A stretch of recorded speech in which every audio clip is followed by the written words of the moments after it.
রাত তখন গভীর। রাজধানীর শাহজালাল বিমানবন্দরের সাদা এহরামে এক স্নিগ্ধ পরিবেশ। আল্লাহর মেহমান হিসেবে পবিত্র মক্কার উদ্দেশ্যে রওনা হওয়ার অপেক্ষায় 418 জন হজযাত্রী। তাদের বিদায় জানাতে এবং বছরের প্রথম হজ ফ্লাইট উদ্বোধন করতে বিমানবন্দরে হাজির হন প্রধানমন্ত্রী তারেক রহমান। সরকার গঠনের স্বল্প সময়ের মধ্যে এবার হজের খরচ 12,000 টাকা কমাতে সক্ষম হয়েছে বর্তমান প্রশাসন। তবে প্রধানমন্ত্রী জানালেন, এটি কেবল শুরু।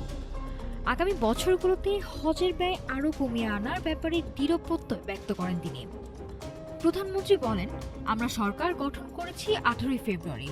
হজের ব্যবস্থাপনা আগেই হয়ে গিয়েছিল, তাই এবার বেশি কিছু করার সুযোগ ছিল না।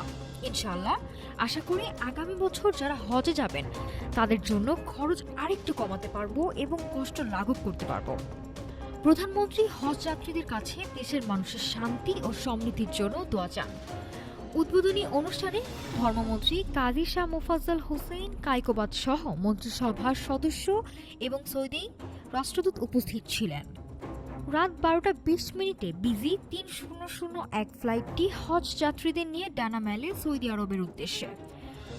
সুস্বাস্থ্য নিয়ে দেশে ফেরার আকুতি আর হৃদয়ের প্রশান্তি নিয়ে শুরু হয় এই বছরের হজ যাত্রা।